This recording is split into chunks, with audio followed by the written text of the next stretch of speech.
Steve Harvey was in the middle of asking a fast money question when something happened that would change the course of the show forever. His producer appeared at the edge of the stage with an expression Steve had never seen in all his years of hosting. What happened next would reunite two brothers in a way that left everyone in the studio witnessing the true meaning of family bonds and military sacrifice. It was Thursday, May 23, 2024, at the Family Feud studio in Atlanta. They were filming special Memorial Day week episodes featuring military families, and the atmosphere was already emotional. American flags decorated the set, and many audience members wore red, white, and blue. The Lyles family from Detroit was competing against the Washington family from Georgia, and both families had deep military traditions. The Lyles family consisted of James Lyles, a 32-year-old Army Staff Sergeant, his wife Keisha, his mother Patricia, his sister Monica, and his cousin DeAndre. James stood tall at the center podium, his military bearing evident even in civilian clothes.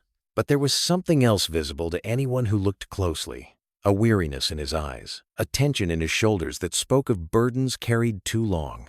During the commercial break before the fast money round, Steve had made his usual rounds talking to the families. He'd been drawn to James's quiet intensity and asked him about his service. 8 years in the Army, James had said proudly. Currently stationed at Fort Campbell with the 101st Airborne. Home of the Screaming Eagles, Steve acknowledged. Thank you for your service, brother. Your whole family serve? James's expression had shifted then, a shadow crossing his face. My little brother, Frankie. He's Navy. Surface warfare officer on the USS John S. McCain. Navy and Army in the same family? Steve had said with a smile. Bet that makes for interesting Thanksgiving conversations. It would, James said quietly, if we could have Thanksgiving together. Haven't seen him in 3 years. Steve's smile had faded. 3 years? Keisha had stepped closer to her husband, her hand finding his. Their deployments keep overlapping. Every time James comes home, Frankie ships out. Every time Frankie gets leave, James is deployed. 3 years, 4 months, and 11 days since they've been in the same room. Last time was our wedding, James added, his voice tight. October 2020. Frankie was my best man. 2 days later, he left for his first deployment to the 5th Fleet. Been playing tag across the globe ever since. Patricia, their mother, had joined the conversation then, and Steve could see where her sons got their strength. I've got 2 boys serving their country, and I'm proud of both of them. But a mother's heart. She paused, composing herself. A mother's heart wants her boys together. Just once. Just for a little while. Tell me about Frankie, Steve had prompted gently. James's face had transformed, pride replacing pain. Smart as they come. Got his commission through ROTC at Howard University. 28 years old. And already a lieutenant.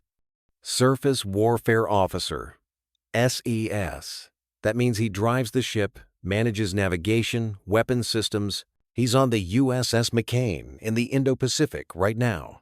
7th Fleet, Steve noted, showing his knowledge of military operations. Yes, sir. Forward deployed to Japan. They're doing freedom of navigation operations, maintaining presence in international waters. Important work. James's voice carried both pride and worry. Monica, the sister, had added, they FaceTime when they can, but with the time differences and operational security, sometimes it's weeks between calls. When was the last time you talked to him? Steve asked. 43 days ago, James said immediately. Quick call, maybe 10 minutes. He looked tired. Said he was fine, but I know my brother. The deployment's been extended twice. He was supposed to come home last Christmas, then in March. Now they're saying maybe August.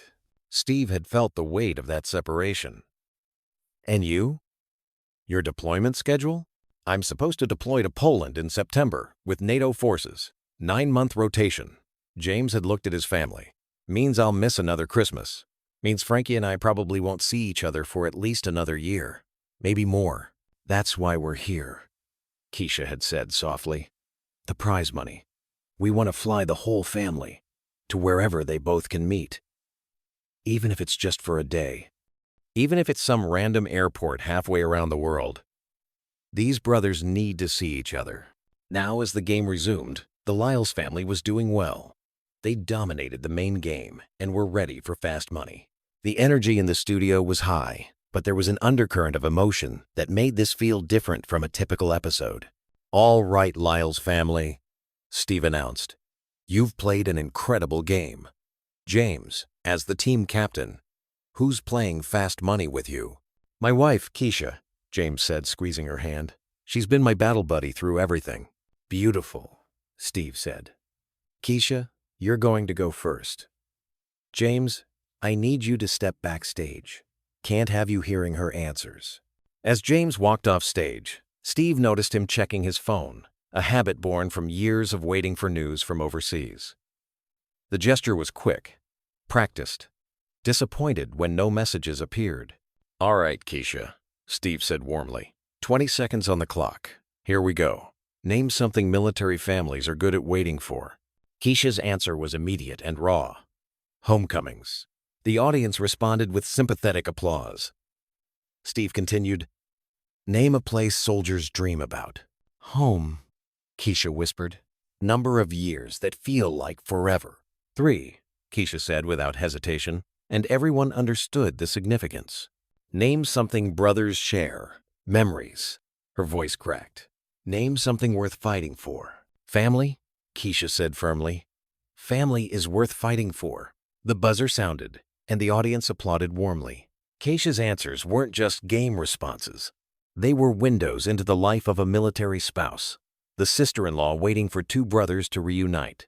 "You did beautiful, sweetheart," Steve said, offering her a handkerchief. "Let's get James back out here." It was at that moment, as a production assistant went to retrieve James, that Marcus Freeman, Steve's executive producer, appeared on stage. His expression was unlike anything Steve had seen before, a mixture of urgency and barely contained emotion. "Steve," Freeman said, his voice picked up by the microphones, "we need to stop for a moment." Steve looked confused and slightly irritated. "Marcus, we're in the middle of fast money. What's going on?" Freeman handed Steve a piece of paper. "This just came through from the Department of Defense liaison. You need to read this now." Steve took the paper, his eyes scanning quickly. His expression changed from confusion to shock to something approaching awe. He looked at Keisha, then at Patricia, then back at his producer. "Are you telling me?" Steve started. "He's here," Freeman confirmed. "He's here, right now." Steve's hands were shaking as he held the paper. He walked over to the Lyles family, who were watching with growing concern. "Mrs. Patricia Lyles," Steve said formally, his voice thick with emotion. "Keisha, Monica, DeAndre, I need you all to stay very calm, but something incredible is about to happen." Patricia grabbed her daughter's hand. "Is it James? Is he okay?" "James is fine," Steve assured her quickly. "This is about Frankie." "Frankie?" Patricia's voice broke on her younger son's name. "What about Frankie? Is he hurt? What's happened?" Before Steve could answer, James reappeared at the stage entrance, looking confused about the delay. He started walking toward his position, then stopped dead in his tracks. Because walking onto the stage from the opposite entrance, in pristine Navy dress whites, was Lieutenant Junior Grade Frankie Lyles. For a moment, nobody moved. The brothers stared at each other across the stage like they were seeing ghosts. Then James let out a sound. That was part sob, part shout, and the brothers met in the middle of the stage, in a collision of an embrace that nearly knocked them both over. "Frankie?" James was saying over and over. "Frankie? Is it really you? Are you really here?" Frankie was crying too, holding his older brother like he might disappear. "I'm here, Jay. I'm here, big brother. I'm home." The studio erupted. Patricia collapsed into her daughter's arms, sobbing. Keisha was crying. Monica was crying. DeAndre was trying to look tough but failing miserably.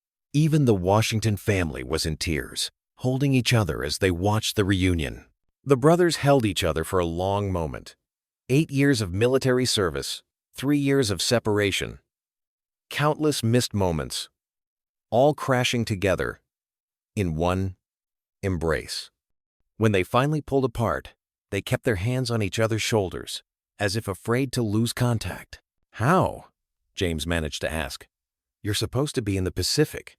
You're supposed to be on the McCain." Frankie's smile was bright through his tears. "I've got some news, Jay. But first," he turned to their mother. "Mama." Patricia flew across the stage into Frankie's arms. My baby boy is home." The family surrounded Frankie in a group hug that seemed to go on forever.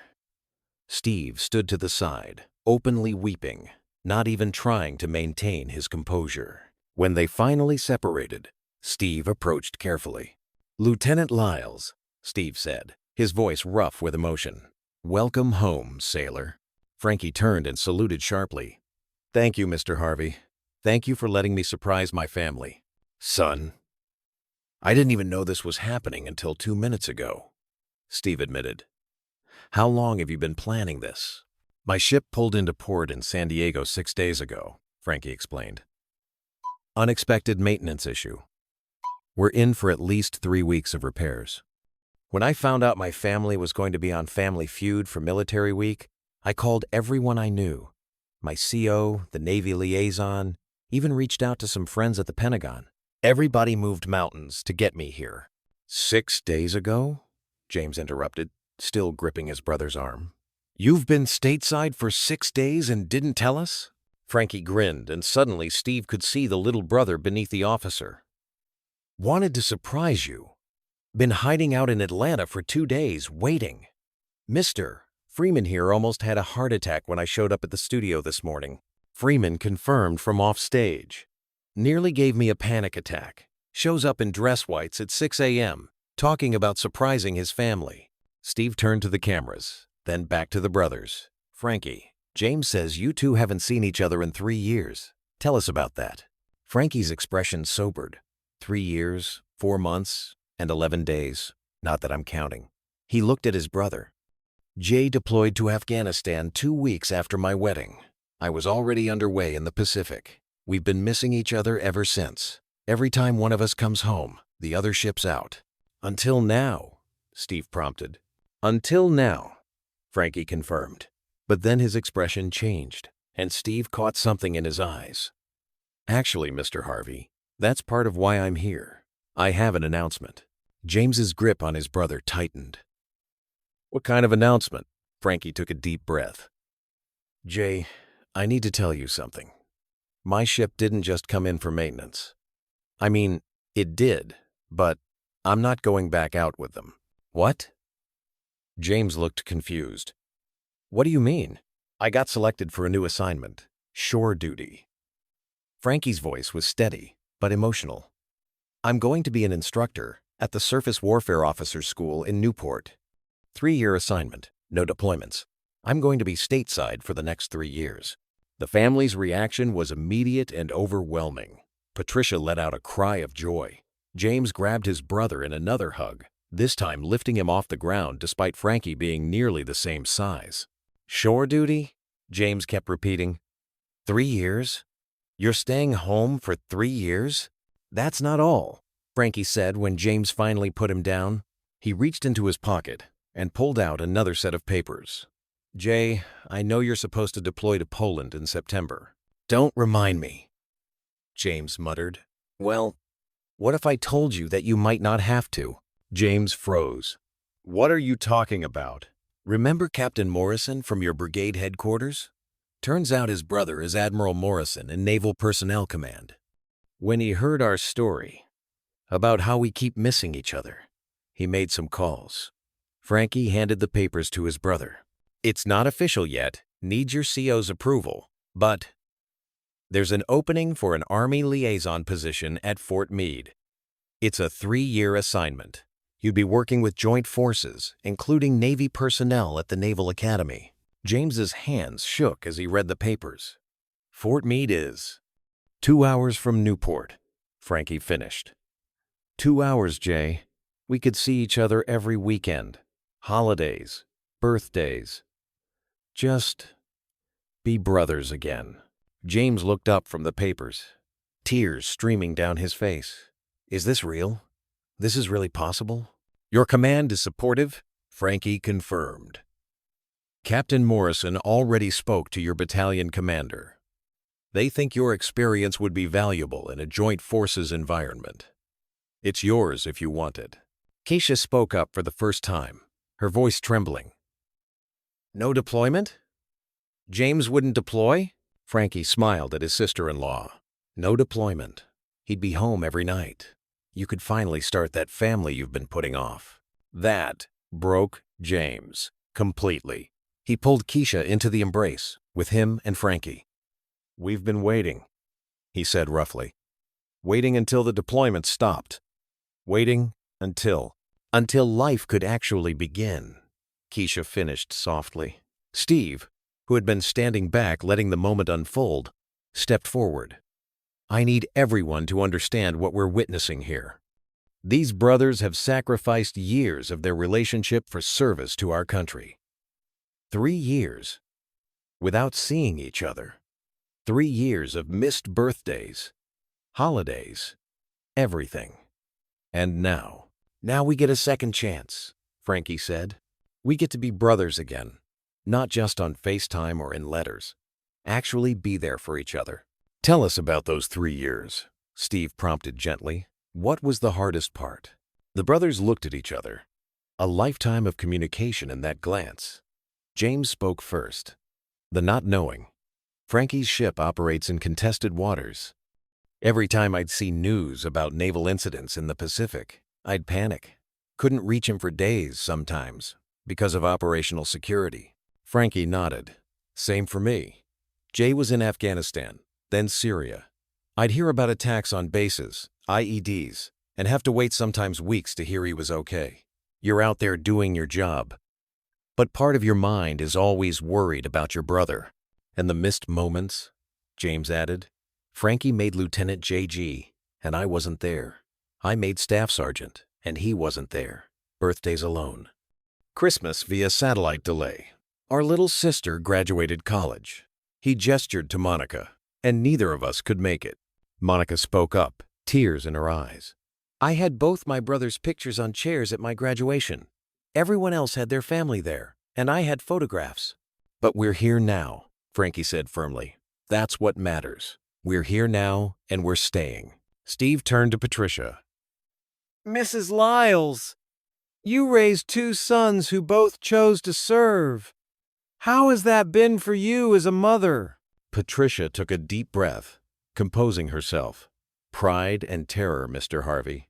Every single day. Pride and terror. Pride in the men they've become, the service they've given. Terror. That I'd lose one or both of them. I've spent 3 years praying for this moment, just to have my boys in the same room again. And now they'll both be stateside, Steve said. I can barely believe it, Patricia whispered. Sunday dinners, holidays, regular life. It's been so long since we've had regular life. Steve looked at both brothers. What made you both choose military service? James and Frankie exchanged another look.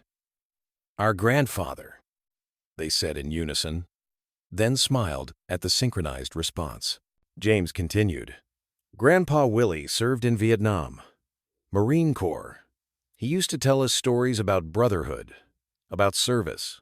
He passed when I was 18. Frankie was 14. At his funeral, we made a promise. To serve, Frankie picked up. To carry on his legacy. Jay went Army. I went Navy. Mama wasn't happy about that part. He grinned at their mother, who swatted his arm affectionately. But we knew we wanted to serve. Different branches, though, Steve asked. Covered more bases that way, James said with a smile. Army, Navy, we figured between us, we'd see the whole world. And you did, Frankie added. Just never saw it together. Until now, Steve said. Frankie, tell us about this shore duty assignment. What will you be doing? Frankie straightened, the officer in him emerging. Training the next generation of surface warfare officers. Everything from basic navigation to combat systems. Taking what I've learned in the Pacific and passing it on. It's important work. And gets you home, James added. And gets me home, Frankie agreed. First time in 4 years I'll have a permanent address. First time since commissioning, I'll sleep in the same bed for more than 6 months straight. James, if this liaison position comes through, what would that mean for your career? Steve asked. James considered the question. It's actually a good career move. Joint operations experience is valuable. I'd be working with all branches, coordinating training exercises, developing joint doctrine. It's the direction the military is moving. More integration between services. Plus, Keisha added softly, it means we could finally start our family. James finished, pulling his wife closer. We've been married 4 years, but with the deployments, we wanted to wait until we could actually be together. Babies, Patricia exclaimed, clapping her hands. Grandbabies, finally! The entire studio laughed, breaking the emotional tension for a moment. Steve seized on the lighter moment. So we've got shore duty for Frankie. Possible liaison position for James. Potential grandbabies for Mrs. Patricia. This is turning into quite the family reunion. It's more than we ever dreamed, Frankie said seriously. When I got the call about the shore duty assignment, my first thought was about Jay, then finding out about the liaison position possibility. It felt like the universe finally aligning. Or Grandpa Willie pulling some strings up there, Monica suggested, and both brothers nodded. He always said family comes first, James agreed. Took us a while to learn that lesson. Steve had been hosting Family Feud for many years, but this moment was unprecedented. You know what? Forget the game for a minute. DeAndre. Monica, get over here. Let's get the whole family together. As the Lyles family gathered in the center of the stage, Steve addressed the audience. Ladies and gentlemen, what we're witnessing here is the true cost of service. 3 years of separation.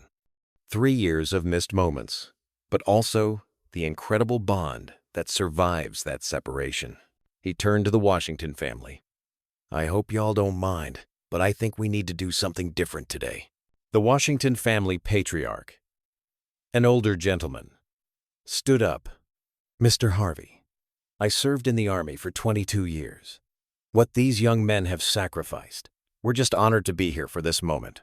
Do what you need to do. Steve nodded gratefully, then made a decision. Both families are going to play fast money together. Whatever we win, both families split, and the Harvey Foundation is going to match it, specifically for military family reunions. The applause was deafening. Frankie tried to protest. Mr. Harvey, that's not necessary. We didn't come here for. Son, Steve interrupted. You didn't come here for money. You came here for family. But maybe that money can help other military families have reunions like this. Maybe it helps another set of brothers, separated by service, find their way back together. As they set up for the joint fast money round, Steve asked one more question. Frankie, what was it like, standing backstage, waiting to surprise them? Frankie's voice was thick with emotion. Longest few minutes of my life. I could hear Jay's voice. Mama's laugh. 3 years of missing that, and I was just 20 feet away behind a curtain. Almost ran out early, twice. What stopped you? Wanted to do it right. Wanted to see Jay's face when he realized I was really here. Frankie looked at his brother. Was it worth it? James pulled him into another side hug. Little brother, I've replayed this moment in my head 1,000 times. This was better than I ever imagined. They played fast money, with both families working together. The competition forgotten in favor of collaboration. The questions took on special meaning given the circumstances. Name something brothers do together. Serve their country. Both James and Frankie said simultaneously. Name a reason to celebrate. Homecoming. The entire Lyles family answered. Name something that makes a family strong. Separation, Patricia said firmly. Separation makes you appreciate together. When they won the maximum prize, Steve announced that with the foundation match, each family would receive enough to fund multiple reunions. But everyone knew this day had never been about money. As the taping wound down, Steve had one final question. James, Frankie, what would you tell other military families going through long separations? James spoke first. That it's worth it, but it's hard. Harder than anyone tells you. The missing each other doesn't get easier, but the reunion. He looked at his brother. The reunion makes it all worthwhile. Frankie added, take the shore duty when you can. Take the assignments that bring you home. The mission is important, but so is family.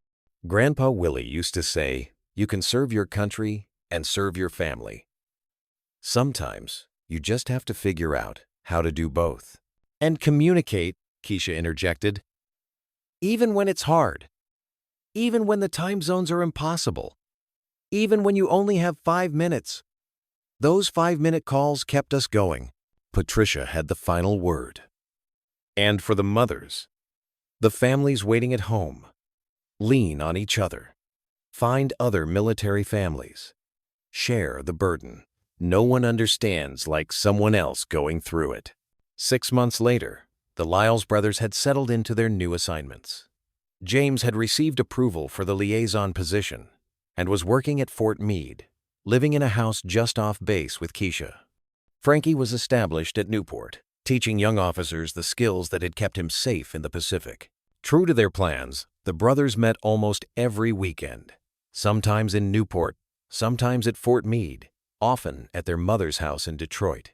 Sunday dinners became sacred again, filled with laughter and stories and the simple joy of being together. The Family Feud episode had aired to tremendous response. Thousands of military families reached out with their own stories of separation and reunion. A nonprofit organization was established with the prize money and donations that poured in, specifically focused on funding military family reunions. One evening, as the brothers sat on James's back porch watching Keisha's visible baby bump while she gardened, Frankie brought up the show. Did you really not know I was coming? He asked. James laughed. Man, I was backstage trying to calm my nerves for fast money. Then I walk out and see you in those dress whites. I thought I was hallucinating. Worth the wait? Worth everything, James confirmed. 3 years of missing each other. And now we get this. Weekend barbecues, football games, regular life. Going to teach your nephew to throw a ball. Nephew? Frankie grinned. You find out the gender? Last week. It's a boy. Keisha wants to name him William, after Grandpa Willie. Frankie's eyes misted. He'd have loved that. He'd have loved this. James gestured between them. His grandsons, together, serving but home. This is what he fought for. A year after the reunion, Steve Harvey invited the Lyles family back for a special update segment. Both brothers appeared in uniform, looking healthier and happier than they had on that emotional day. So, how's it been, having your brother close? Steve asked. Different than I expected, James admitted. We had to learn how to be brothers again in person, not just over video calls. But man, it's been good. Really good. Frankie agreed. We're different people than we were 3 years ago. The service changes you, but the foundation, the brotherhood, that never changed. And there's someone else here today, Steve said with a smile. Keisha walked out carrying 6-month-old William, who was wearing a tiny outfit that said, "My uncles are heroes," with Army and Navy symbols. There's my nephew. Frankie immediately reached for the baby, who gurgled happily at his uncle. This is what it was all for, so I could be Uncle Frankie in person, not just on a screen. He's got his grandfather's eyes, Patricia said, joining them on stage. Willie would be so proud. Both his grandsons home. Great-grandson to carry on the name. This is everything he wanted for us. Steve asked about their service now that they were in non-deployment positions. Service looks different now, James explained. I'm not kicking down doors anymore. I'm making sure Army and Navy units can work together effectively. It's important work. Just different. And I'm training the next generation, Frankie added. Every young officer I train properly is one more who comes home safe. That's my mission now. Any regrets about the shore duty? Steve asked. Both brothers shook their heads immediately. I served in combat for 8 years, James said. Frankie served in forward deployed operations for 4. We did our part. Now it's time to do this part. Being brothers, being uncles, being sons. Being here, Frankie added simply. Just being here. As the segment ended, Steve made one final observation. You know, that day when you two reunited on this stage, it wasn't just about 2 brothers. It was about every military family separated by service.